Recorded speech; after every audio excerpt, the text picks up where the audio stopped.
Et salut, bienvenue sur la chaîne d'Elsa et Fred à la page. Aujourd'hui, je vais vous présenter le roman Le chien, la neige, un pied de Claudio Morandini. Il est sorti en 2015 en italien et il a été traduit par Laura Brignon en français. Il a été publié aux éditions Anacarsis. Claudio Morandini est né en 1960 à Aoste et il est l'auteur aujourd'hui de 7 romans. Il a d'abord été enseignant dans un lycée, puis il s'est mis à écrire des pièces pour la radio et le théâtre. Il s'est ensuite mis à l'écriture de romans dans des styles très différents. Il a également écrit des textes de chansons. Il tient aussi un blog dont je mets l'adresse en barre d'infos. Il y a assez peu de temps, je vous ai présenté l'histoire d'un enfant qui vivait en ermite avec son père dans le jour des Corneilles de Jean-François Beauchemin.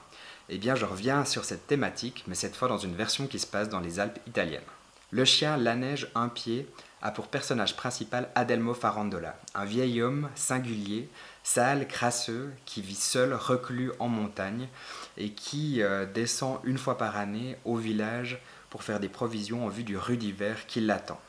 Mais cette année-là, l'épicière du village est surprise de le voir revenir 2 semaines de suite, mais lui n'a pas les souvenirs très clairs, il ne sait pas très bien ce qui se passe et ses souvenirs ne sont pas très lucides.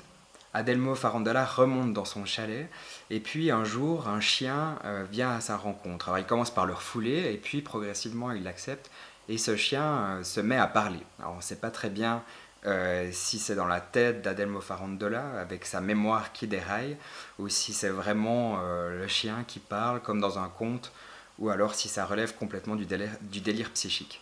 Puis l'hiver arrive avec la neige qui recouvre tout, y compris le chalet dans lequel se terre Adelmo Farandola. Un très long hiver, la solitude jusqu'au printemps, où avec le dégel, un pied apparaît. À qui appartient ce pied? Adelmo Farandola est en plein doute. C'est un roman assez extraordinaire qui est fait de solitude, de folie et de survie. Et ce qui est très bien restitué, j'ai trouvé, c'est cet isolement. Alors cet isolement face au monde extérieur, aux randonneurs notamment, que Adelmo Farandola tente de chasser, mais également l'isolement sur soi-même, et le tout dans une écriture très précise, concise et poétique.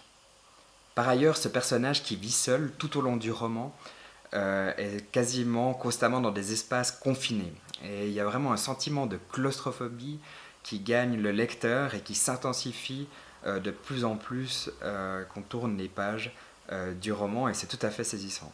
Mais cet isolement est contrebalancé par les scènes cocasses de dialogue, notamment les dialogues entre Adelmo et son chien qui laissent doucement sourire, mais qui laissent trahir la folie qui a atteint Adelmo Farandola.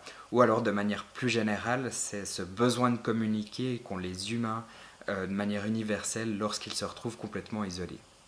Enfin, le roman contient une postface tout à fait intéressante où l'auteur raconte l'histoire de l'histoire, c'est-à-dire comment il a eu l'idée d'écrire ce roman, une idée qui lui est venue lors d'une balade en montagne où il a fait une rencontre tout à fait imprévue.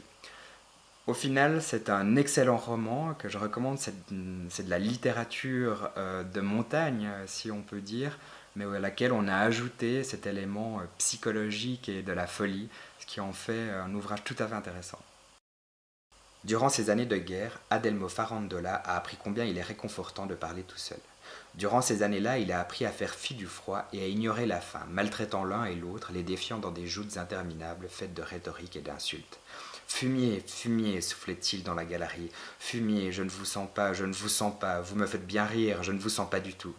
Le froid et la faim ne savaient pas parler, ils s'exprimaient maladroitement, il répondait tout au plus par des monosyllabes, des gargouillis et des borborigmes émis par son estomac épuisé. C'est tout, disait-il alors, recroquevillé au fond de la galerie. C'est ça vos arguments? Moi j'aime avoir la fringale, elle me fait me sentir bien, léger.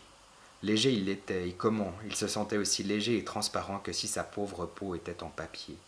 Et, tel un ermite dans le désert, il s'enorgueillissait de la solitude, et il élevait fièrement la voix. Il l'entendait rebondir sur les parois du boyau, et il ne s'apercevait pas qu'elle était à peine un souffle rauque, privé d'écho, et que ses mots étaient une petite haleine blanche dans l'obscurité glaciale.